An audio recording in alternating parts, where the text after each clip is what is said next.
Бас Монгол залуучуудаар их бахархдаг. Маш зоригтой. Нэг хоёр төрдөөс маш ухаалаг бас юмыг өрсөж харж чаддаг. Орос хэддэг олбосын бизнесийг бол төрүүлж хийж эхэлсэн шүү. Тэрийг бол би сайн бардам хэлж чадна. Тэгэхэд бол Орос залуучууд бол огт тийм бизнесийг сэтгэдэгчгүй тэр нь социалист сэтгэхүйгээс гарч араагүй байсан юу шүү. Тийм учраас намын хийж байгаа хүмүүсийг спекулянт маар панцчин дамчин гэдэг байсан. Жохтын дөрөөр ороход ямар гоё манай даунтаун бол гоё болчихлоо ш. Энийг нэг хятад нөхөр баян нөхөр нүлгээд аваа явчих.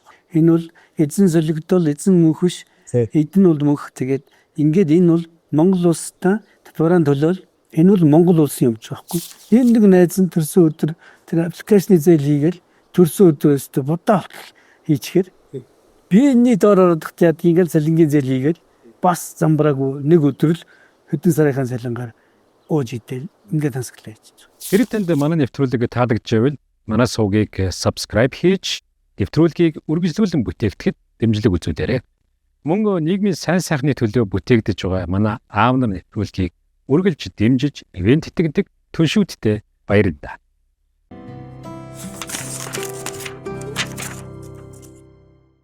Манай аав нар нэвтрүүлгийн энэ удаагийн дугаар эхлэхэд бэлэн боллоо. Бид дугаар болгон дээрээ янз бүрийн ажил мэргэжлийн олон сайхан амжилттай яваа аавуудыг уулзалдаг. Энэ удаа бид бизнесийнхаа нэгэн том төлөөлөл болсон эрхэм хүнийг уулзах гэж байна. За энэ хүн бол Сасрын Мөнх бат гэж Монгол улсын хөдөлбааны гавьяат ажилтан Манлай уяач ийм сайхан хүн байгаа. Efes Group-ыг үүсгэн байгуулж энэ олон жил амжилттай удирдах одоо сайхан зөвлөхөр нь ажиллаж байгаа таныг өнөөдөр урьж оролцуулж байгаадаа бас баяртай байна.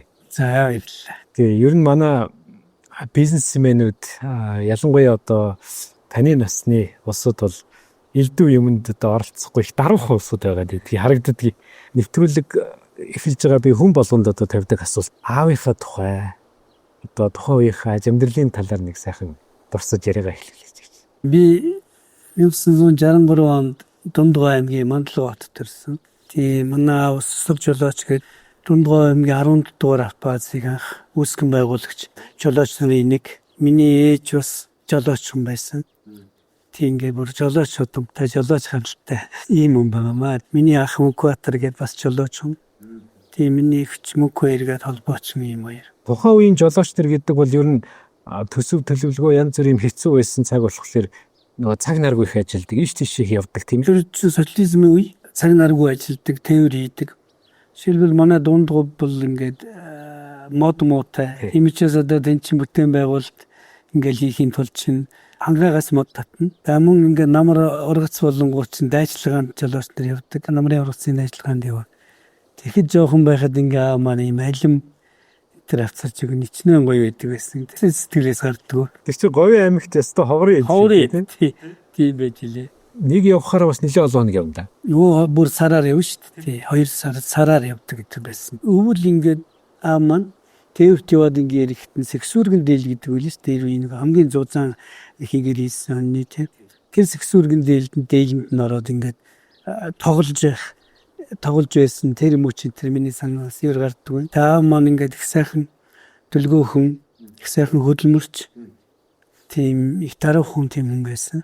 Дундгой аймгийн 10 дугаар Азийн эдэн бурхан жолооч нар гэж нэрлэдэг байсан да. Тэр төгсчүүлэн бол. Аав нар нэвтрүүлгийг бүтээгч Livestream Mongolia чанартай контентийг үзэгчдэд хүргэнэ. Аав нар нэвтрүүлгийн дэмжигч Modern Residence чанартай амьдрий. Өнөөдрийн дугаараар бизнесийн салбарын зочин оруулж байгаа учраас асуух нь зөв гэж бодод байгаа. Нийгмийн шилжилтийн үед бол бүгдээрээ социализмын үед нэг гараанаас эхэлсэн юу гэдгийг баян хүн гэдгийг бид нар мэддэг л үе. Гэтэл 90 он өнгөрөөл яг хоёр систем солигдоод ирэхэд л нөгөө өмчтөй болно гэдэг чухал ойлголт бий боллоо шүү дээ. Хөвийн өмч гэж. Ялангуяа тийм өмч. Манайханд ямар зүйл хамгийн их дутагдсан байсан бэ гэхээр миний бодлоор энэ санхүүгийн боловсрал гэж зүйл. Жишээ нь олсон 5 цаасаа хэрхэн яаж зөв зарцуулах вэ гэдэг зүйл дээр нийтээрээ жоохон мэдлэг тааруу байснаас болоод их олон хүн бас амьдралаа өрсөн болов. Та юу гэж боддог вэ тэр талд? Тийм архинд ороод тэгээ ингээд бас сэтгэл санааны хямралд ороод нөгөө юуг амьдралаа эцүүдэд ирэхэр чинь тийм ээ. Тэгээд яасан өвөлд рүү очиж суусуу зөндөө бий. Хамт. За зарим нь ингээд гайгүй болоод ирэхээр тэрүүгээрээ ингээд бас замбраагүй үрээд за тэр үуч тоглоом нэг хөгжөг байсан үе. За уул уурхаа гарч эндээс бол ингээд гид мөнгө олсон ийм улсууд бол их тоглоомроо орсон. Замбраагүй үрсэн. Нөгөө зүгээр би зовоохгүй болсон мөнгө чи угаасаа үрэх сонирм биш байт юм бэ. Би бол одоо тоглоом тоглох аач байхгүй. Тоглоом тоглох заавчгүй л ингээл явсаар өдөрч. Тэгээ эрдээсээ миний ганц баримтлалт гэж ирчихсэн юм л 5-10 болгоод 10 харуулгаа. Тэгээд одоо манай компани манай хүүхдүүд баг санхүүгээс эхлэх гот уу. Энэ дээр л ихч ухлаа харж явдаг.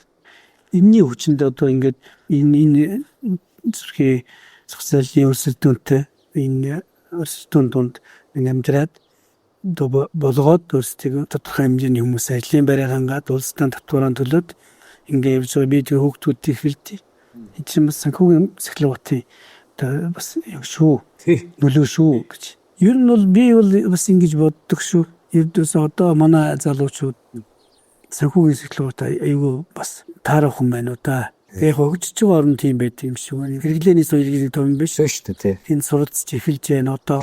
Соёлтой хөгжсөн орнууд бол санхүүгийн сахилгatan айгүй өндөр байдаг. Яг авах хэвээр үндэсний бүтээгдэхүүнээ авчдаг дэлгүүрээс илүү хувцас өнөр авдаггүй яг л айгүй соёлтой хэрэглээгээр ингээ болгоод яваад байна шүү. А манайхан бол одоо яг тэгж сурч байна. Бараг Европч нэг найз охиныгоо тэгээ зүг хоолнд орчод өөрөөсөө дагаа авчиж байгаа шүү дээ. Одоо манай залуучууд яг тийм болоод байна шүү. Тэр зөв санхүүгийн соёлд суралцж байна. Тэгж байна. Тэгээ ингээд орлогоо яг ингэж хэрэглээндээ яг тааруулаа явах юм бол одоо нэг дундад цалин 2 саягаар болцсон шүү.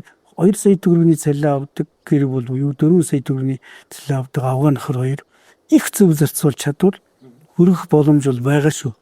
А гэтэл манайхан чи яадаг вөхөр энэ нэг найз нь төрсөн өдөр тэр аппликейшны зээл хийгээл төрсөн өдрөөс бодоо хийчихэр би энэний доор орох яад ингээл цалингийн зээл хийгээл бас замбраагүй нэг өдөр л хэдэн сарын цалингаар ууж идэл ингээд хансгалаа хийж. Нэг хоёртог ингээд дэлгүүрээс худалдаа авал одоо манай дэлгүүр бас ингээд сонголт бол асар их. Тэгтэл нөгөө аль бүтээгдэхүүн ямар миний бие организмд ямар үр дүнтэй ямар юутай байна гэдгийг нэгдсэн сайн яадгүй. Сониучхахад энийг чаваал, тэрийг чаваал ингээд идэг. Их замбраагүй хэрэглээ болоод байгаа байхгүй.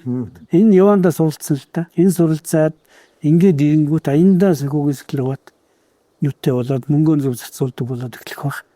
Тэг хордол ингэсэл гэж бодож хүсэж байна. Энэ нөгөө манай нэвтрүүлэгт бас анх удаа ингээд бизнесмен хүн ороод ирэх чинь бас хөөр үдгий байна. 90-ад оны хүнд хэцүү үеийг одоо хүн болголд орсдог. Тэгэхээр тэр том нийгмийн шилжилтийн үед одоо Монгол ирчүүд их олон зүйлийг нуруунд дээр өрч гарсан болов уу гэж хардаг. Тэр үчин та хэдтэй байв? 1981 онд Дундгой аймгийн 10 жилийг төгсөөд Монголдо зөвлөлтийн бэлтгэл нэг жил хийгээд тэгээд 82 онд Москватын автосамын дээд сургуульд ингэ явж ирсэн. Тэр үеч одоо социализм үе шүү дээ. Тэгээд автосамын дээдэд сурж байгаад тэгээд Монголдо 1991 онд политехникийн дээд сургуулийн барилгын иргэний ба үйлдвэрийн барилгын инженерийн ангид төгсөж ирсэн. Тэгээд яг нэг үйлхэд би чи Москвад жил хагас болоод агаар таараагүй гэдэг шүү дээ. Тэгээд ирсэн байхгүй. Тэр үед чинь нэ шүү дээ. Улсаас мөнгө стипend авдаг гэсэн байхгүй. Би чинь улсаас зарцуулсан мөнгө яг надад торгуул гэж хойноос өрөөд ирж байгаа. Тэгээд тэр чинь 10 хэдэн мянган төгрөг тэр үе чинь байна уу? Мангар өндөр төлбөр. Жил гарын сурсны төлбөр шүү. Ирээд маань миний нэр дээр ээж маань байхдаа ийм хадгаламж үүсгэсэн байсан юм. Тэр хадгаламжаас маань төлж ирсэн. Тэгэл эн чинь яг л ороод ирж байгаа ч гэсэн ингээл маш одоо би чинь одоо маш өртөө аавынхаа өмнө те маш хариуцлага алдсан. Гэвч ингэсэн ингээл тэгэл би чинь оюутан болол дараа нь полин дэдийн оюутан болох чинь бас системээ тавна маш хариуцлагатай. Би полин дэдийн ангид бол олсорч их сайн сурж байлаа. Тэгэл оюутан байхдаа бизнес хийж эхэлсэн дээ. Тэгээ би чинь орсоор ярьцдаг учраас тийм шүү дээ. Багнуурын орс дэлгүүрүүдийн хэдэн менежерүүдтэй найз. Тэгээ тэр үе чинь твэр гэж байсан. Твэр гэж мод. Болоо фолио ютнути. За. Би твэрийн багнуурын орс дэлгүүрээс авсаад ангийнхандаа өгчдөг байсан. Тараагаад өгчин. За. Тэгээд стипенд дээрээс суудгаад авчдаг. Тэр чинь хөргөн бизнес байхгүй байсан. Тийм бизнес байхгүй. Та Та өөрийн нэвтрүүлэг ток шоутай болмоор байна уу? Танд нэг багц олон камерын зураг авалт хэрэгтэй юу? Та өөрийн хүссэн контентийг олон нийтэд шууд хүргэмээр байна уу? Тийм бол анхаарлаа наашаа хандуулаарай. Live streaming олон камерын мэрэгжлийн багийн цог зүйлчлэгийг үзүүлж байна. Та хаанч хизээж хидэд ч өөрийн телевизийн багтай болсон мэт сэтгэг. Бусдыг нь бид гүйцэтгэе. Live stream. Be live. Тэгээ би Дундгой аймагта барилгын интерестэй инженерээр очиод тэгээ нэг жил өрөхгүй хугацаанд ажиллаад тэгээ бусдын нэгэн нэтлэр бол ингээд ганцхан 8 гэх юм. Одоо ингээд тэр үед бол бүгд тэгж евро орсон. Социалист системээс зах зээлийн одоо нийгэмд улс маань шилжилж ирсэн юм шилжилтийн үе. Манай хоёр турш хоёр бас модел яг тэр ингээд тэр систем шилжилтийн үе болж исэн. Улс маань маш хэцүү тийм ээ. Хэвчтэй. Хямралд орсон. Хүнд байсан шүү. Бүх үйлдвэрүүд зогссон алган барьсан. Улсын үйлдвэрүүд. Тийм учраас улс маань нэг одоо айлаар зөөрлөх юм бол нэг ядарсан ядуу айлын нэг олон хүүхдүүдээ за аав ээж хоёр үнэхээр та нарыг тэжээж чадахгүй нэ шүү. Миний хүүхдүүд бороод одоо болгоорой гэд бид хүүхдийг бол харин нэг арслын нэг давуу тал бол гадаад паспорт болгоод Чөлөөтэй одоо юу гэдэг нэг хилийн дээс алхах боломж олгосон. Тэр их том боломж. Тэр их том боломж. Тэний дагуу бид нэг гараанаас тэнд бол баян хүн гэж байгаагүй тийм ээ. Тэгээд урагшаа яваад тас одоо сунар яваад хойш Орос руу авчиж зараад ингээд дундаас нь тэр экспорт гэх юм уу та. Тэр бизнесийг манай монгол залуучууд бол хийж хэлжсэн. Тэгээд бас монгол залуучуудаар их бахархтыг маш зоригтой нэг хоёр төрдөөс маш ухаалаг бас юмыг өрсөж харж чаддаг. Тийм учраас манайхан бол ингээд Орос хэдтийг олбсон бизнесийг бол төрүүлж хийж эхэлсэн шүү. Тэрийг бол би сайн бардам хэлж чадна. Тэгэхэд бол Орос залуучууд бол огт тийм бизнесийг сэтгэдэгчгүй тэр нь социалист сэтгэхүйгээс гарч араагүй байсан юу шүү. Тийм учраас намын хийж байгаа хүмүүсийг спекулянт маар панцчин дамчин гэдэг байсан юу. Чи одоо реэкспорт хийнэ гэдэг чинь зарим одоо манай үзэж байгаа үзэгчид залуучууд ялангуяа бол мэдэхгүй баг. Яг юу реэкспорт гэж яриад байна. Ямар арай соёлтой хэлээд байгаа реэкспорт гэдэг чи явах вэ? Тэгэл яг хятадас то бид чинь тэр үед чи ирэн одоо манай замын үдийн гайлууш тэнүүгээр чинь юу машин явдаг байсан байхгүй нөгөө ийм зорчиг тээврийн машин явдаг. Ийм байсан үед богоон 7 хоногт нэг 2 удаа явна. Тэгээ богоондоо суугаад ирэн ороод ирэнээс Бээжин ороод тэгээ бүт бараагаа ирэн чинь тэгэхэд чинь ийм 8 бизнес хөгжөөг байсан юу. Тэгээд Бээжингээс бараа бүтээгдэхүүн аваад Бээжингээс ингээд машин дээр ачаад ингээ олгоогоор машин дээр ачаад. Тэр машин хятад шиг хүртэл нөгөө социалист юу штэ тий. дөнгөж бас ангиж ирчихсэн үгүй. Тэгээ хятадаас тэр машин тэрийн одоо юугаар хулгайгаар ордог. Тээвэр хийдэг нэг улсын баазын машинуудыг явуулдаг өөр монголууд тий олдог. Тэд нар дээр ачаад нөгөө хаяга тэгээд ингээ наашаа ирээ явдаг байсан ийм хэцүү юу. Тэгэхэд чин жанчхуугаас нааш ирээ хүртэл шорон замаар явдаг байлаа шүү. Шорон зам байсан. Шорон зам. Жанчхуугаас. За. Бээжингээс жанчхуу хүртэл замаар яваа. Жанчхуугаас нааш одоо шорон замаар жиний тэгээ сайхан тал тэгэл ирээ ингээл ёостой айгүй хэцүү зам гэдэг байна. Тэгээ ирээн дээр ирээд нөгөө гахаага богооны багажинд ачаад Монголдо ирээд Монголдоо зарах зарим бараага Монголдо үлдээгээд за Орос руу авч явах бараага Нарлаг Монгол гэж байсан тэр үе. Тэрэндээ хийгээд ингээд Орос руу замдаа зараад ингээ явдаг байлаа шүү. Тэгээ Москва 5 хоног явна Москва хүртэл. Тэгээ тэнд юмаа зарчаад. За тэнд Москвад юмаа зарчаад зөв бараа аваад тэр замдаа дуусаад мөнгө гармалаад бол их хамгийн том юм байлаа. Өстө зол завшаа бай. Заримдаа буруу бараа аваад чадахгүй их вэ. Тэгвэл Москва тэр чигээр гахайтайгаа буугаад тэгээ Москвад хэдэн өдөр эдэн сараар ингээ зардаг юм байсан үйл дээ. Тэр үед чинь валют солих маш их хэрэгсэлтэй мөнгө булаалган дээрэмдүүлнэ валют солино гэж хориотой дандаа айц сүдстэй маш хэцүү байсан. Өрөө билээ доллар болгоно шүү дээ. Тэгээ доллараа аваад биш юм. Хэцүү байсан шүү. Тэгээд одоо зарим хүнд бол бүр ойлгомжгүй байгаа. Тэр үед чинь тэгээд гэрийн бараа юу хардаг байсан юм. Гэрийн бараа ердөөс харахгүй шүү дээ. Богоон дотор л хамгийн өндөр. Тэгээ урагшаа явхад тэр 10 хойшоо зөвхөн богоонд Тийшэн 5 хоног, буцагтаа 5 хоног, 10 хоног. Тэгээд 15 сард өдөөсөн гэрээрээ нэг дайраад гарна шүү дээ. Хооцож үзэж юу? Ер нь жилд би нэг тэд хоног л 8-нд явдсан байна да гэдэг нэг тоо гаргаж юу? Тэр үед бол яг гаргах зөвхөөгүй. Зөвхөө баг. Ямар зөвхөө. Дараа нь бодоод үзэхэд ер нь тэгээд сарын өдөөсөн гэртээ нэг 5 хоног юм уу юм. Яг тэр иржимээр та одоо хэр удаан хугацаа үргэлжилсэн? Хэдэн жил ер нь тэгж яв?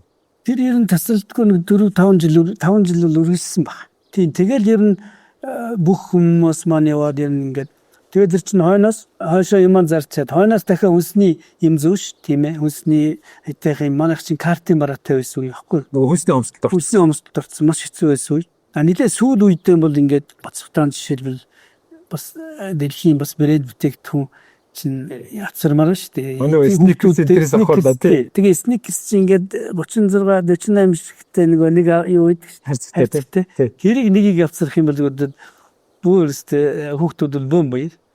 Тэгээ зайл минимум хань ингээд нэг юм гонжгон сникерсийг ингээд заазуураар хотгоор ингээд өчнөө хуваагаад тэгээ хүүхдүүдэд ингээд хуваагаад өгдөг гэсэн баг. Тэгээ их гоё хямхтай идэж байгаа. Манай баг ирэх учраас арай томын авч явах жишээтэй тэгдэг байж л. Тэр яг санаад байгаа нь би өөрөө яг тэр үеийн хүүхд учраас тэр үед сникерс ямар чухал юм байсан бэ гэдэг бид авахгүй тэр. Тэр картын барааны хүнд үеийг одоо ингээд эргээд бодоход бас л хүндэл зүйл л дээ. Одоо улс орон даяараа хүнсний хомсдолд ороод дэлгүүрийн одоо бараа сангуун дээр давс за гом байвал нэг байн байхгүй байхгүй. Ер нь давсал байждаг.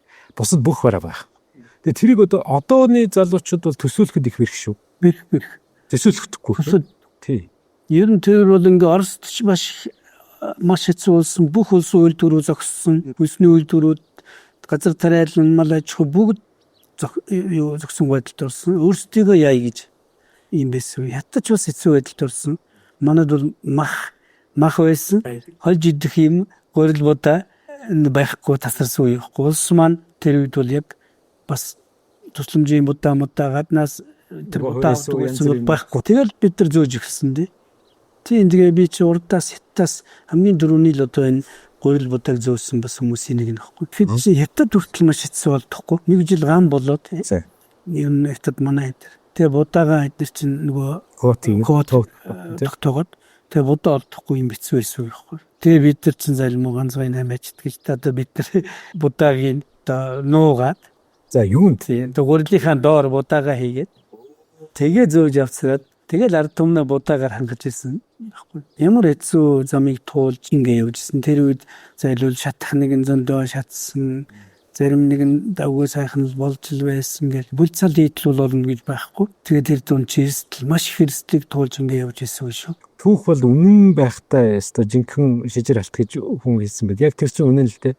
Нөгөө хальцгүй гэдэг шиг тэр үед яг ийм процесс болж ирсэн юм а гэдгийг одоо л бид нар ярьж одоо л бид нар ингэж бичиж үлдээхгүй болвол энэ чинь нөгөө ямар нэг хэлбэрээр өөр эзэдтэй болоод идэг их сонин процесс явагдаад байна. Ийм нийгэмд бид нар амьдарч байна те.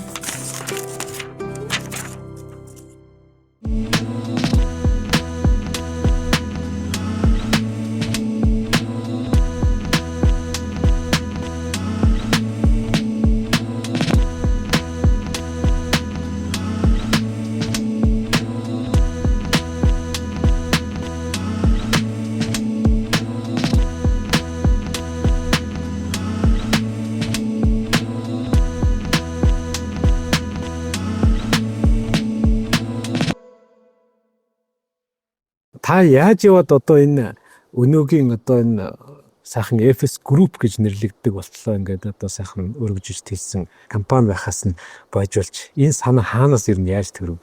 Манай компани 30 жилийн явуулж байгаа юм л да. Тэгээ энэ жил. Тэгээ энэ 30 жилийн компани түүх гэдэг бол яг л одоо салшгүй манай Монгол улсын 30 жилийн түүхтэй холбоотой. Тэс нэг гэр бүл нэг иргэн Монгол улсын яг над шиг зөндөө хүмүүс байгаа. Амьдралтай уу яг ингээд ийм түүхтэй.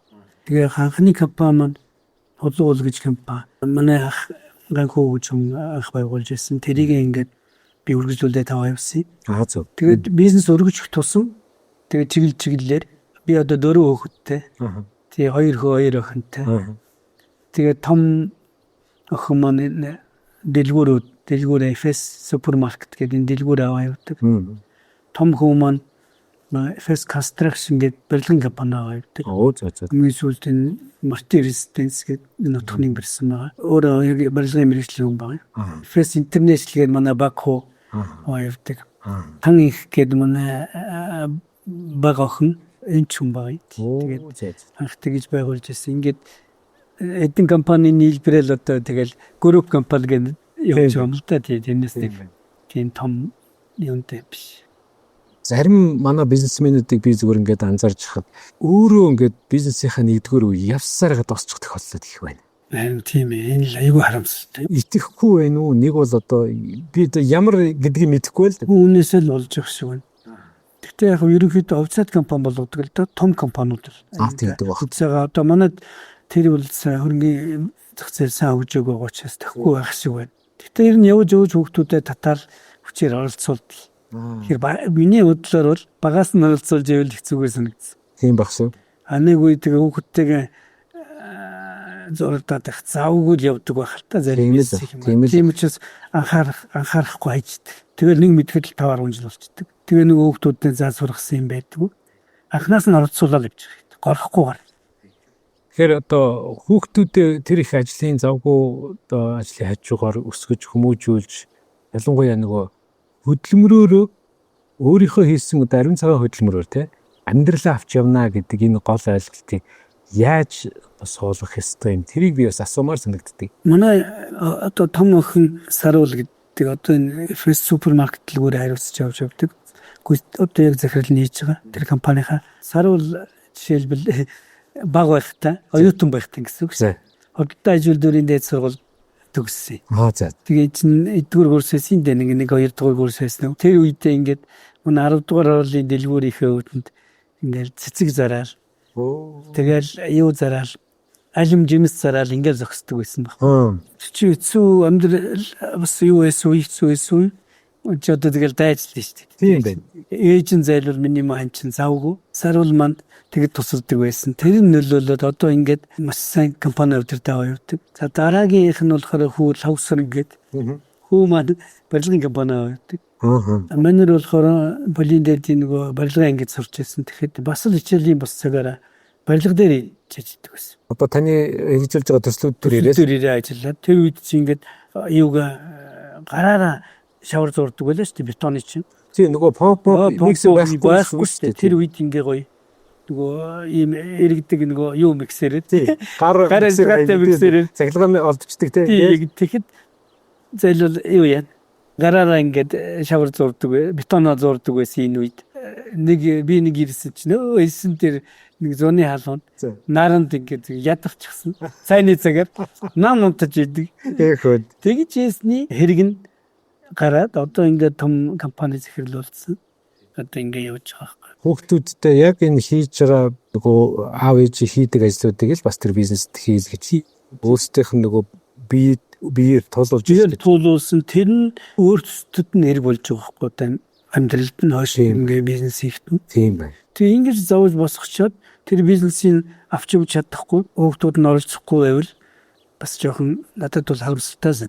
Одоо энэ миний ачцэнэр гэдэг одоо 11 ачцэтэй болсон байна. Сайхан өнөр болдог шүү дээ. Том зэ охин маань Австралид Сидней их сургууль инженер сурахаар ингээ явсан. Тэгээ манайрыг бол би нэг 10 дугаар анги байхад нь асууж ирсэн. Миний гоо ямар мэргэжилтэй болох гэж байна гэтгсэн чинь сэтгэл судлаач гэж хэлсэн баг. За. Тэгээ яг 12 төгсөөл ингэсэн чинь тэрийг нэг ярихгүй болцсон байхаар нь миний хөө чи юу болооч бизнесмен айгүй гоё мэрэж юу шүү бизнесийн чиглэлээр бизнесийн удирдлагаар сур за чи өвмгийн хоёрыг чинь нүүн жилийн хөдөлмөр тийм шүү дээ ээж чинь аваад нүүн жилийн энэ хөдөлмөрийг ийм бизнес бэлэн байгаа юм нэмийг үргэлжлүүлээд аваа явах чамд бэлэн ийм бизнес бол тэр болгон болдохгүй ээжтэйгээ ярилцаад хүлээж авсан юм ааши тэгээ эсвэл бизнесийн удирдлагын чиглэлээр одоо Сидней их сургууль энэ ч бид тэглэн сая сураад тэгээ ашиг тэнд би баярлаа явчихлаа. Тэгээ яг надад дөхөө юм бас шал өөр мэрэгчлэр сэтгэл судлаачаас орчвол би одоо зөвлөгөө өгч чадахгүй ш. Юу гэж байтав? Юу гэж байтахгүй чи. Лавгагийн одоо том үгүй маань бас одоо 10 дугаар. Тэгээ Миний эртэл бас би бас аав шиг барилгын инженер болоо гэл. Ятгаад эртээд агуултанд явж ихтэй ятгаад миний хөдөгөөс барилга өстэй гоё штэ. Барилгын хүмүүс их бодиттой сэтгэж. Хийж байгаа юм яг бодиттой байдаг учраас их харигсдахтай. Тэгээ миний хөө барилгын инженер болооч гэл ятгаад байгаа ч юм. Юу болох юм. Химичлийн ингээд өвгийнх нь босгоцсон энэ бизнесийг ээж аавынх нь хөдөлмөрсөн энэ бизнесүүдийг өөр хүүхдүүд ачцэнэр маань тийм үргэлжлүүлээд ингээ аваа явал хэцүүгээр юм байнамаа. Ингээ улстай ажлын байраа бэлтээ тийм ингээд татвараа төлөөд ингээ явна гэж ч одоо ийм жижиг компаниуд маш олон байж тухайн улс орн төгж бас төвчдөг.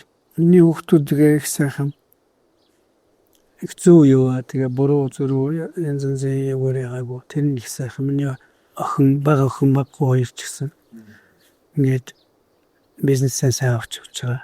Тэнд маш их баяртай байдаг. Тэр чи одоо нэг талаар нөгөө эцэг хүн болж төрсний бас нэг бахархал. Хүүхдүүд л сайн сайхан явбал энэ тэгэл эцэг их. За би үнэхээр нэг бахархал. Заримдаа бизнесмэнээс асуумар санагддаг. Яг тэр нэг бизнес хөл дээрээ тогтохгүй дэмжигэнжсэн үе их чухалтай. Өөрөөр хэлбэл би одоо FS супермаркетыг ярмаар санагдаа тий. Тэгэхээр супермаркетын бизнес гэдэг чинь маш их ажил. Би бол тэгж хардаг. Тэгээ бараа татан авал тэрийг ярих, тооцоо нийлэх, толгох гэдэгсэн түмэн ажил. Тэгээ тэр чинь дэлгүүрт ганцхан бараа байхгүй хэдэн мянгаараа байгаа тий. Тэгэхээр тэр үед одоо юу гэдгийг танаа гэр бүлийн хүн таяр хийж байгаа заримдаа бүр шантраа заяа болдог чинь билүү гэсэн тохиолдлууд байсан уу? Гэхдээ ер нь би шүү, тийм их гар шүү. Тэгэл бид хоёр чинь миний ан чинь тооцоонд их сайн. Хамаг л нөгөө анх чинь юу нэхлэн байхгүй. Тэгэл өөрөө зайлуул ингээл бичээл хөтлөөл ингээл явдаг байлаа. 10 дугаар бол хамгийн анхны өөртөө үйлчлдэг. Оо зөө. Жижиг супермаркет нээжсэн.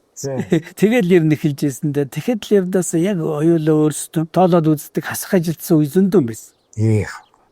Маш их тэгэл чи бүтэн хэдэн сар дараалал хасах ажилтсан. Ягаад гэвэл хулгай талдна. За тэгээд нэрөө нэгтлэнгүүд маань бас нотолсууд өрөдөл тэдэр чи идэж уун гэдэг ингээд маш олон эцүүд амьдлыг давж шүү дээ. Тэгээд дэндүү нүсэр манай Монголд супермаркет ажиллах дэндүү нүсэр аппаратаар ажилладаг. Тэгэл ер нь шантрах үе байсан боловч тэгэл зүтгэсээр байгаа тэр үгдийн ардгаараа олон жил цуг явсан туслахт өнөр байдаг. Тэд нар маань ингээ миний охин туслаад одоо ингээ өдөө зэрэгтэй аваа явж байгаа.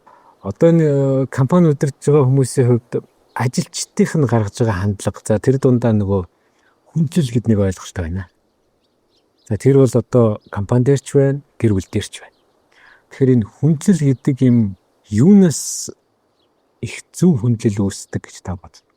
Ажилчид бас цалиндаан биш. Хамт олонны тэр гоё хүндлэл буюу хамт олонны гоё зөв уур амьсгал тогтож байдаг. Цалин бол яг уу энэ чи яг зах зээлийн замаар нэмэгдээ явж байгаа. Цалин бол одоо манай дэлгүүрүүд хоорондоо яг шударгаар өсөж байгаа. Барилгач тэр зах зээлийн замаар өрсөлдөд ингээд цалин бол аяндаа нэмэгддэг. Тэгэхээр хамт олон маань тэнд өндөр цалин өгөх юм бол мэдээж тийшээ л явна шүү дээ. Тийм учраас энэ бүх судалгаа ингээд за жилдээ цалингийн шаардлагатай дүүлрэлтээ нэмдэг. Баян нэмж явт юм бэл.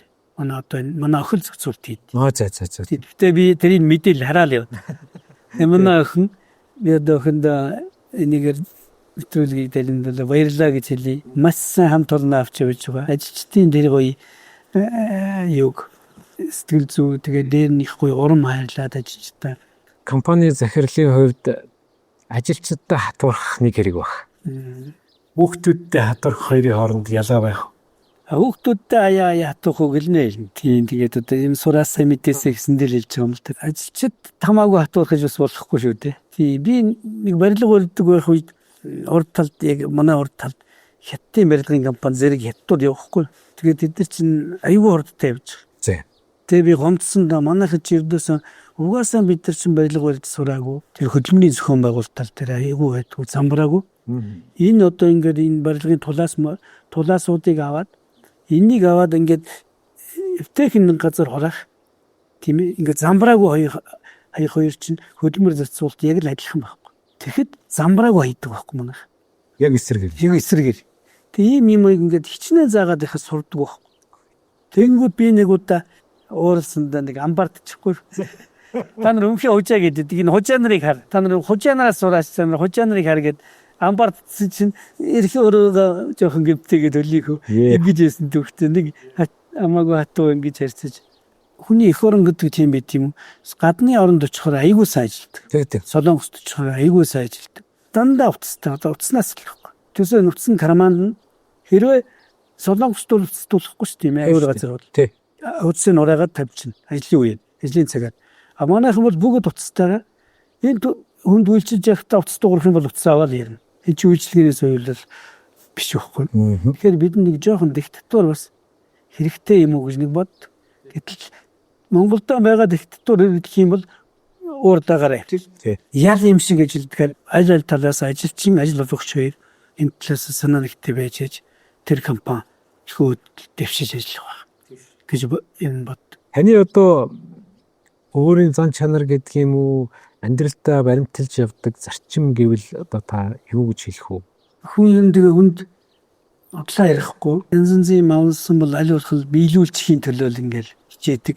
Өөрийн мэддэг чаддаг юм байвал би хүнд харамгүй одоо зааж хэлж шаардлагатай үедгээр загинж Хэлвэл нөгөө мэдлэгээ хуваалцах тийм. мэдлэг аваалцах. Тий. Энд чинь цаанаа ийм утга учиртай юм шүү, ийм юм шүү гэд ойлгуулах. Залуучууд ялангуяа тэгэхэд их хүсэлтэй энэ бас ингээд эх орон чигээ чэйжэн дэлсэдгүйгээд байх биш. Чиний энэ хөдөлмөрлж байгаа чинь улсынхаа эх орныхон төлөө хийж байгаа маш том үйл хэрэг шүү.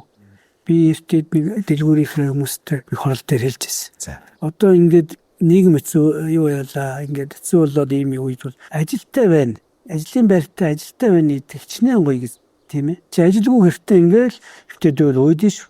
Чи 2 сар хөвтөл өөднө. Тэгээ юм бол 3 сар угаад тэгээ чамд мөнгө чирэг болоод эхэлнэ. Тийм учраас чи хамт олонтой байгаад ажилтай байгаад цалингаа аваад ингээд явах чинь хичнээн одоо апи хичнээн гоё байх уу. Чи тэгээ сэтгэл ханамжуулж өндөр байх хэвээр.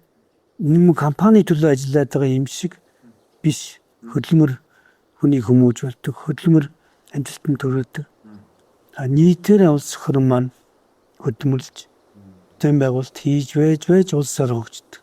Үнэн. Би усад нуул уурхайгаа заримдаа ингээ яг нэг үгэлэхэд гомддгийн. Яг л улсын төсвийн хамгийн чухал 70-80% бүрдүүлдэг ч гэсэн уул уурхай салбараа юу шиг болчих вэ? Баялагын хараалт гэдэг болоо муухай юм. Апраг тэр бол тэгдэг ш. Та нар битгий хөдөлмөрлөө. Наа чи одоо тэр нүүрсэн зараад тэр алтан зараад ингээ мөнгө өгөх гэж гээд ингээд хүлээлт үүсгэждэг. Энд чи өөрөө цаад утгаараа хараалахгүй. Хүлээлт үүсгэж шít бэлэн мөнгө чи битгий ажиллая. Энэ өөрөө маш буруу систем шүү. Энэ бол өвдөсөн бас их аюултай систем. Тийм учраас энийг биш. Энэ хүлээлт үүсгэхгүйгээр чи ингэж хөдөлмөрлснөөрөө цаад утгаараа улс орондоо ингэж нөлөөлж хөдөлмөрлсний чи үрдэнд ингэж мөнгө бүрдгээ гэдэг тайлбаруудыг детальчлан сайн хэлж ойлгуулж ингэж л ойлгоцгоо юм шиг санагддаг. Хин сайн тийм ажил хийж байгаа хүн харахаар хайр үрдэг гэсэн. Гэрхэ авчдаг юм шүү. Юудаас энэ тогоос үрдэж байгаа цэвэрлэгчийг харахаар тэр дээгүүр нь юу гიშгэх шалаа угааж байгаа нь юу гэж тоороо гараад. Тий. Бүр баярлалаа гэж хэлмээр санагдав. Би зүгээр заримдаа бодоход хэдийгээр одоо энэ 20 дугаар зууны түүхэнд дэлхийн том одоо байн толгоонуудыг гаргаж ирсэн ч гэсэн түүний араас тэр олон одоо ялагдлын араас босч ирсэн бүгднээр Герман улс гэж байна, одоо Япон улс гэж байна. Ямар их хөдөлмөрийн хүчээр босч ирсэн бэ? Тэр бол гайхалтай. Одоо дэлхий тэргүүлж шүү. Дэлхий тэргүүлж байна. Одоо манай Азийн төлөөлөл бол бэлэн жишээ одоо Япон, Солонгос хоёр шүү. Нүдэн дээр. Тэгээ тэдний маань хөгжлийн үндсэн суурь бол хувийн хөвшил дээр нь дуулсан байдаг.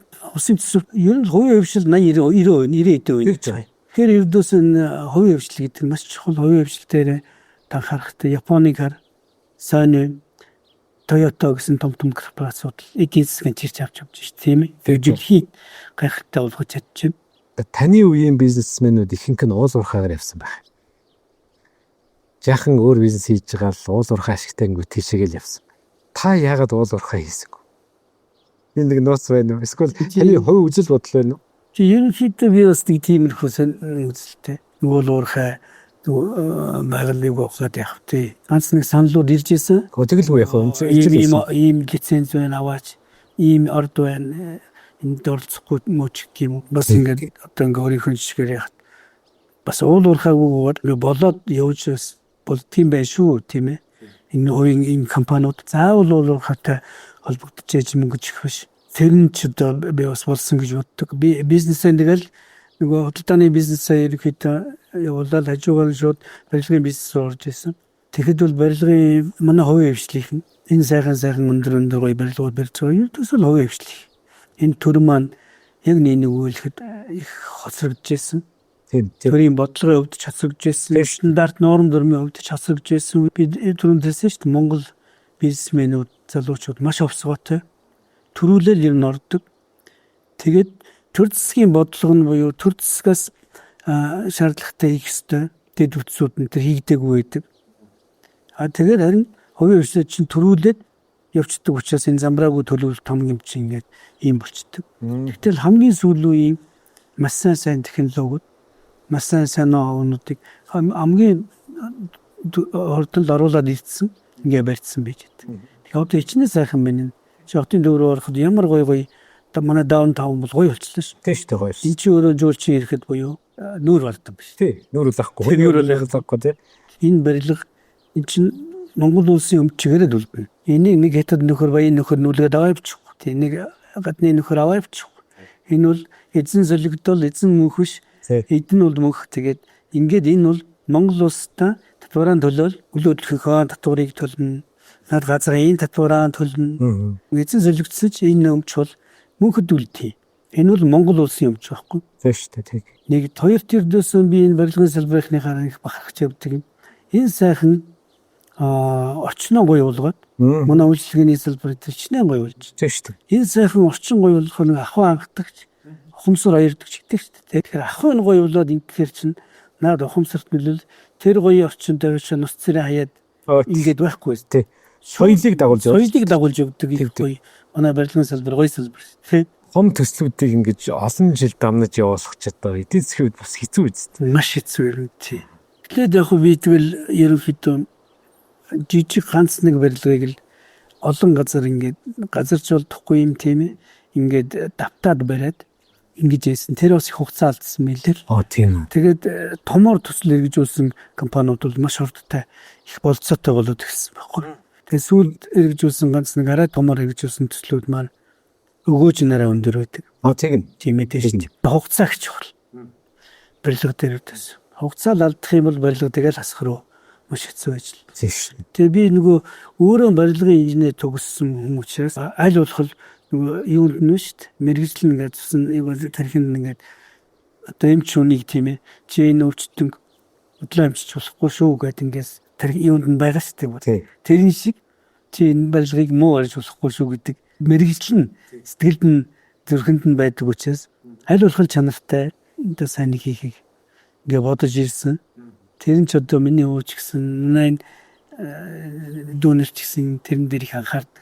Одоо та энэ зайсангийн бүсэд байгаа миний харж байгаагаар бол их чанартай том бүтээн байгуулалтын нэг бол ялцгүй танаа Мортин резиденс мөн.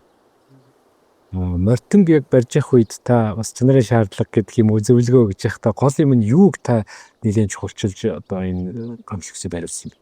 Ялангуяа сүүлийн үед дулаан алдалттай. Тэгээд дулаан зарцуулалт одоо төвийн дулаан байгаа шүү дээ. Зарцуулалт багтай байхын тулд гадна фасадны дулаалга энэ дээр анхаараач гэж ихсэн. Тэн дээр их зөвлөж байсан. Гэтэ сүүлийн төсөл дээр би баг олцсаагүй дээ. Миний хөл өөрөө авчдаг тийм хөшөнд очсон юм чи. Одоо би чинь огт оролцох юм байсан. Тэгээд өөрийн биеэр яг ингээд танилцаад өрөөнүүдээр нь явж үзээд одоо барилга байшин хүүхдийн тоглоомын талбай тэр ус цэвэрчүүл нөгөө хатуулгыг зөөлрүүлж байгаа аппарат тэр 375 айл чинь айл болгон баг 2 машин тавьчих хүрэлцээтэй зогсоол байна гэдэг бол их тавдах юм байна. Яг нөгөө хүндээ гэдэг юм орсон суугчдтай ээлтэй байдлаар барилгыг төлөвлөж барина гэдэг чинь зар хэрэгтэй. Ашиг багтай. Яг нариндээ бол орсон суугчнарт бол давтахтай байдал наа. Өн тэгэлгүй. Хамгийн гол юм тэр байгаа. Хамгийн гол юм тэр. Яг барилга хоорондын сайн тийм ээ нар хаахгүй байх гал олон сайхан стандартууд илтэй. Тэр стандартуудыг аль болох яг мөрдөж л явах нь чухал байдаг.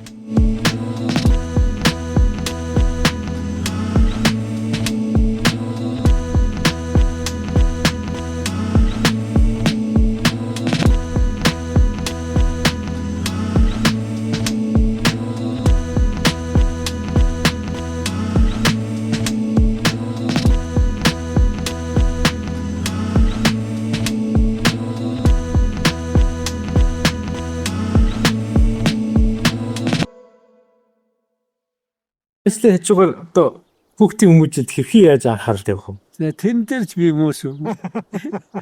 Нөгөө ихнэрийг яаж гүйсэ гэдэг шүү дээ. Ихнэр маань зайлвал яг миний хүүхдүүдийн хүмүүжил яг багаас нь би чинь гэрийн бар арахгүй чи яах юм тэгээд анчирдсан тэр тал дээр юм хүүхдүүдтэй жинхэнэ одоо бас гэж багаас нь боочсон шүү. Одоо тэрэн дээр миний эхнэртэй ми одоо туйл их байлж явдаг. Миний эхнэр Дундгой аймгийн сайн цагаан сумын одоо харьяат ийм зэрэг аймагт хоёулаа Дундгой аймгийн Мандлага хотын хүмүүс аахгүй. 1966 онд төрсэн тийм байгаа албаны мэргэжилтэй. За. Би чинь аймагтаа очиод нэг жил Москвагаас ирэл тэгэл тэр хугацаанд хантайгаа танилцал. Ингээл хоёулаа анхны хүүхдүүд Дундгойд гарсан. Тэгэл би оюутан болол. Тэгэл наашаа хоёулаа ирсэн дээ. Тэгвэл одоо хадам аав ямар хүн бэ? Хадам аав бичээрийг танилцах зэйл байгаагүй. Гэхдээ одоо их гоё байх хүстэй том хүн бай эсрэг юм. Тэр хүн маань Монгол улсын номер 1 мастер тоглож байна. Тийм. Тийм Монгол улсын шүү. Үнэнхээр Үнэн надад манайд байгаа. 001 гэсэн дугаартай. хай. Монгол улсын анхны мастер тоглож. Хэн тохиолдол байсан? Сонин тийм. Тийм байна. Тамхсар гэж юм. Гоё гөөхний 2 дугаар баанцны тийм гөөхий тийм цэх байсан. Тэгээд тэр гөөхийгөр алдартай. Тэр гөөхийгөр манайд мастер тоглож авсан. Өөрөөр хэлбэл нөгөө орчин цагт бол нөгөө нарийн бомны мастер хүн шүү дээ. Тийм байна. Тэр үе нөгөө нэг бэрг уйст гэдэг нэг бас том ажил боллоо шүү дээ. Тэр үед чинь тэгээд бас нэлээд юм болж авсан байх нь шүү дээ тий. Би тэр чинь ердөөс хоёр талаас дэмжигдээгүй зүгээр ингээд танилцсан. Тэгээ явцсан өөртөө. За. Тэр үед чи хэцүү байсан үе. Юу өрөмч хийзээгүй шүү дээ. Одоо бол тэр чи 20 ман шигээгүй. Тэгж байгаа л нэг 20 миг завгүй юусан биз дээ. Тийм байна. Нэг хоёр тэрдөөс хоёр талаас 20 мигээд байх тийм миний ээж маань намайг дөнгөж 10 төгсөхөд талигаач болсон юм. Тийм учраас ээж маань амьдралыг их зөвхөн бас зохицуулдаг хүн байсан тэгээ аав битэр чинь тэгээ хоёулахна асман тустангаараа явдсан. Ийм байсан учраас хүн мих тийм юу болоогүй. Завгүй явсараа бол тэгэл одоо хүртэл амжаагүй л явж байна. Тэгээ ингэж байгаа нэг мөнгө өрн малтан өрн хийх баха их бол.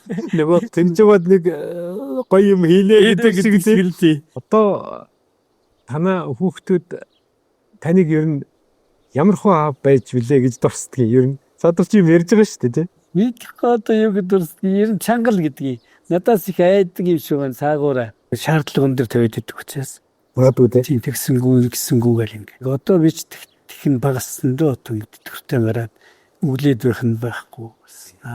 Тэгээ одоо ингэ хүүхдүүд өөрсдөө яаж ч байгаа учраас өөрсдөө бизнес аваач учраас миний оролцоог болчих самар. Гэхдээ ер нь та өөрийгөө юу гэж дүгнэдэг вэ? Би ер нь хэрэг ав байсан бол гэж дүгнэдэг. За тэгвэл хүүхдүүдэд нэг хах. Гэхдээ ер нь гэрүүлээ ингээд ийм сайхан бизнес бэлдээд өгнө. Тэр болгон бас байхгүй шүү, хэцүү шүү. Ийм сайхан одоо нөгөө орчныг бүрдүүлээд суурийн тавиад бизнесийг бэлдээд тэгээд нөгөө загас барих аргын зааж өгдөг шүү дээ. Тэр шиг ингээд загас барих аргыг зааж өгөөд ингээд тэгсэн болов уу гэж бодож байгаа шүү дээ өөрийгөө. Тэр хүүхдүүд маань ч юм юу гэж бодож явдیں۔ Өөрөөр хэлбэл бас тэр чинь сэтгэл хангалуун байхын нэг үндэс. Үндэс ердөөс айгүй хангалуун байна. Тийм байна. Одоо зарим хүмүүс бол загсыг авчирч өгöd шүү. Тий. Тэгэл тасралтгүй тэргээр нь хангаад байдаг. Нөгөө хүн чинь одоо юу гэдэг өсөр том болохдоо амьдрал ийм л байх хэрэгтэй юм байна. Хэн нэг нь надад загас авчирч өгöd байх юм байна гэж ойлгоод байна шүү. Гэвтэл тэр чинь хамгийн чухал юм нь үгүй. Загас яаж барих аргыг заагаад өгч гэдэг чухал юм байна шүү. Би ч тэгэл бүхэл бизнес орж үзсэн. Хоолны бизнес, нийт хоолны бизнес тэгэл тэр бас амжилтгүй зөндөө бол бүгдийг хаасан та. Юм л үзсэн. Тийм байна. Тийм. Тэгэхээр чи ингээд хүн юм үзэж ээжээс суулцт юм лээ. Амжилтаас ирдсэн. Ялангуяа одоо эр хүн бол 7-д ордож 8 сэгдэг гэдэг үг байгаад байдаг. Тэр чинь яг бас аргагүй юм. Янз янзын юм оролдож үзэж өөртөө таарахыг бас судална гэдэг чинь зөв үү. Тэгээ би бол тэр нэг 7 амжиж юу лээ. Нэг огтл гэдэг бас тиймэрхүү болчт юм лээ. Шатсаа ясаар байгаа. Тийм учраас альва нэг бизнесээр ороход их хашир болчт юм лээ. Тэгээ тэрийг бас манай дөрөв юу сурцсан шүү бид нэр. Тийм баг. Тэрийг юу сурцсан баг. Нилээ сайн судалж, нилээ сайн хаширлж ээжж ордог. Тэгээд чи нөгөө шатаад үзээд байхаар эндээ сурч Ястаа тэгдэ. Ястаа тэг. шатаж үзчихэж сурна юм. Зэмдэрлэл гэрн. Сайн одоо бизнес эрхлэгч байхаа хажуугаар сайн аав байх энэ тулд юун дээр анхаарах ёстой. Сайн бизнесмен, сайн аав хоёрыг хэрхэн язуу хаслуулах вэ? Ер нь тэгээд аав хүний гэдэг бол ердөөсөө хөрхийн тэрүүн гэдэг бол өөр хүүхдүүдээ тийм ээ одоо сайн хүмүүжүүлэх. Дээр нь одоо тэр амьдрал ахуйн сайн авчих ийм үүрэгтэй. Угаасаа л эр хүний улс компани айл өрх яг адилхан шүү дээ. За аль ч улс адилхан ер нь дэлхийн нийтээр ер нь эрхтэйчүүд тийм ээ голцоо авч явдаг. Одоо парламентын засаглалтай улсууд ч тэр эрхтэйчүүд дийлийнх нь байдаг. Тийм ээ гендер асуудлаар дандаа дарнаяас эрхтэйчүүд байгаад байдаг шүү дээ. Тийм учраас энэ бол угаасаа цаанаасаа нэг юм байх шиг байна л да тийм ээ. Үүрэг хариуцлага чухал. Тий юу. Дэлхийн нийтээр. Дэлхийн нийтээр хүний. За амтэн ч гэсэн ер нь азраг морь адуугаар бол азраг шүү дээ тийм ээ. Азраг маань эдэн өөрийнхөө мэдлээдэн адуугаа бусдаас хамгаалах хүүгээ хураагаал тэгээ гай бэлчээртэй газар аюулгүй байдлыг хангах гал зөндөө юм байна шүү дээ. Тэгээд яг тэр цаанаасаа байглаасаа хэрчүүдэд л ийм том үүрэг хариуцлага бол ингээд ногдсон гэж би ойлгож явдаг. Ийм учраас энэ дээр бол хэцүүд бол бүгд л адилхан байна. Бүхэл хүн сайн байж хийсэн, сайн амжуулж хийсэн. Тэгээ өөр хүмүүстэй гэр бүлээ нэг сайхан байлгаж хийсэн гэсэн. Бүгд гэхдээ энийг хэрэгжүүлэх юу арга барил бол өөр байгаа. Бүгд харилцаа адилгүй. Тий. Урлагийнхан маань урлагийнхаа юугаараа орлогоороо гэр бүлээ аваа явах жишээтэй. Эрдэмтэн докторууд маань тэр мэдлэг боловсруулаараа аваа явах жишээтэй. Ингээд бүгд бизнесийг албагүй.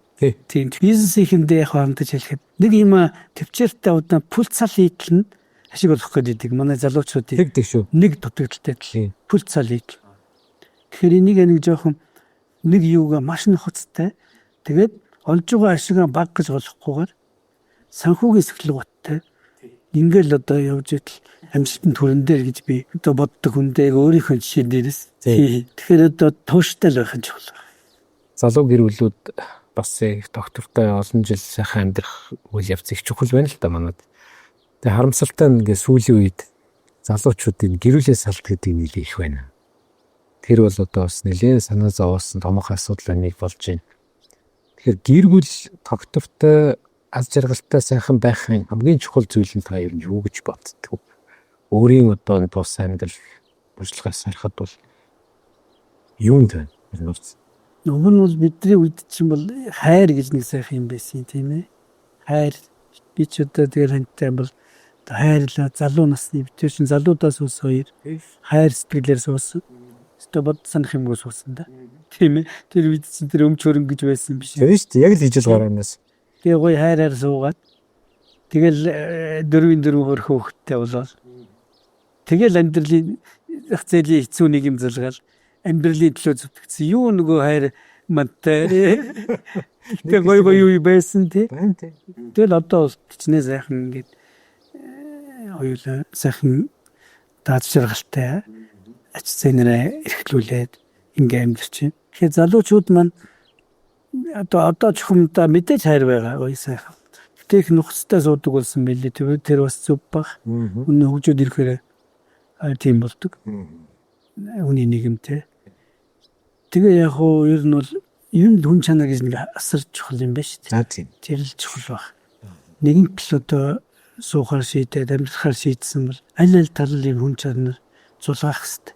Тэгээ сайхан бие биенээ хүндлээд тэгэл амьдралын төлөө тэг хүүхэд гараад ирвэл бүр л одоо сайхан тэгээд тэр хүүхдээ маш сайн боловсралтай сайн хүн болгож хүмүүжүүлэх. Энэ бол нийгэм төлөөс үүрэг шүү дээ. Дөрлийн дөрөнд гарын ганцхан бүргэж өгөөд энэ гэх юм бол ингээд бас л нөгөө улс орондоо оруулж байгаа маш том хөрөнгө оруулалт тийм ээ. Маш сайн боловсон хүчин бэлтгэж шүү. Тийм шүү дээ. Тэгээ ингээсээр гэж би залуучуудад уриалмаар. Тэгээ жоохон юмны тухайн дөрөхгүй муудад сайдлаггүй яах вэ? Зөндөөл юм бол. Тэрэн дээрээс болов тэгээд за саллаа явлаа гэх. Ингээд дэжүүд болохгүй. Юуны тухайн тэр хариуцлага шүү. Нэгэн төрмийсэн бол их орныхоо өмнө нэг хоёрт аав ээж ах トゥ төрөл төрөстийнхөө өмнө хүлээсэн том хариуцлага байхгүй. Нэгэнт л тэгээ сууж яасан бол өрөөхтийнхөө өмнө шүү. Бас маш хариуцлага. Тэгэхээр яаран тэгээ салдах гэж, яаран тэгэж яах гэж битгий яасаал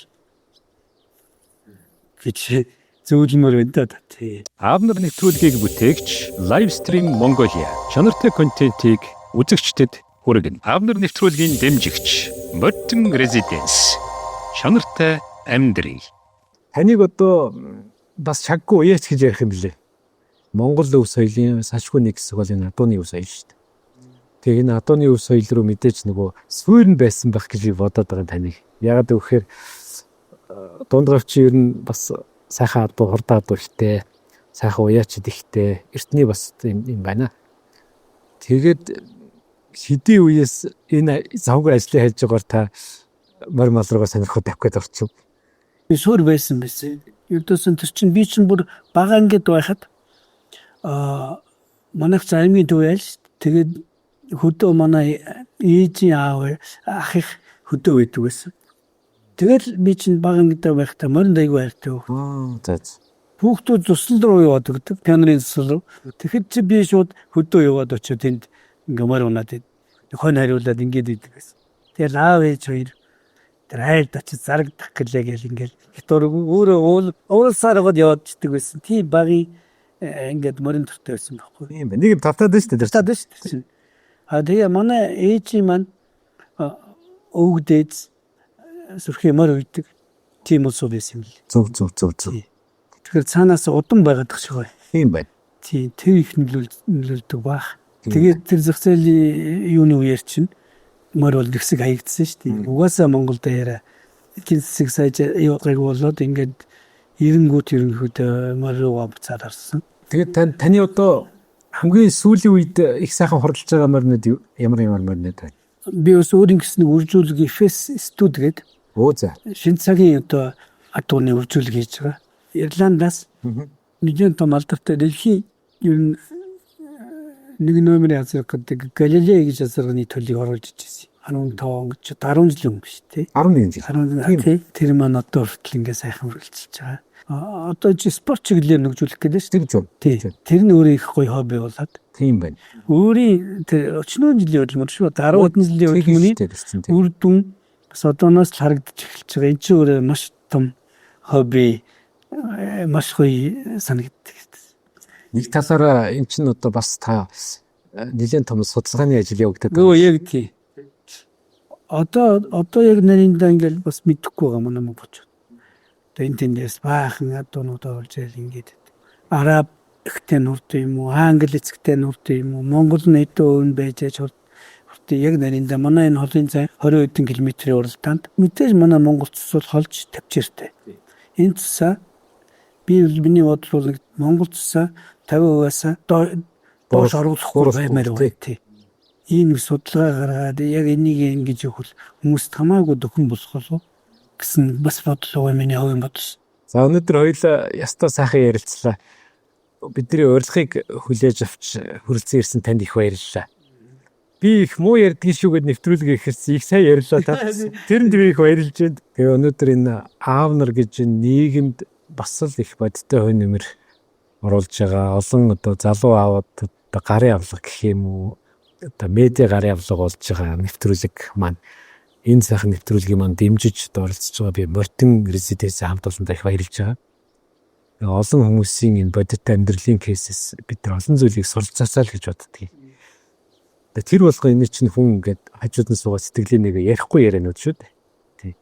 Хамгийн сүүлд бол танаас манай нэвтрүүлгийг үзэж байгаа залуучуудад, эрчүүдэд хандаж тийм эр хүн байгаасай гэдэг нэг сайхан юу уриалга гэх юм уу тийм ээ хэлж өгөөч гэж хүсмээр байна. Ингээд энэ сайхан нэвтрүүлэгт урьж оролцуулсан та бүхэнд баярлалаа. Гоё сайхан нэвтрүүлэг байна. Эцэг хүн гэдэг бол ердөөс маш том хариуцлага ард нь байж байдаг. Уг нь бол ингэдэг шүү дээ. Биеийн засаад гэрийн зас, гэрийн засаад төрийн зас гэдэг тийм энэ сайхан ардын үг байдаг. Зарим нэгэн залуучууд маань ингээ биеийн зас жамжаагүй, гэрийн зас жамжаагүй төр засна гэдэг ингээд хамаагүй ингээд энэ шүү. Нэг одоо манай хүүхдийн үеийнхэн одоо төрийг удирж эхэлж байна. Тийм учраас их сайн нухацтай, их сайн хүн чанартай. Одоо бие биений эл хэлэхгүйгээр ярьж, мухаагаар доромжилж, ёоргүй энэ мөг үжирдэлтэн тэрээр одоо болох хэрэгтэй шүү. Тэгээд жоохон юуны төлөө улс орноо хөгжүүлэх, хөгжлийн төлөө дандаа бодлого уралдуулаа. Дэлхий яаж хөгжөөд вэ? Сүүлийн үеийн ямар гоё хөгжлүүд байна. Тэр дандаа тэрийг одоо яриач. Зөвхөн хөгжил яриач гэж үсмээр байна. За их баярлалаа. Livestream Mongolia та бүхэндээ аав нар нэвтрүүлгийн нэгэн сайхан одоо дугаарыг мөн хүргэлээ. Дараагийн дугаараар дахин иргэн уулзцгаая. Баяртай үзэгчдээ.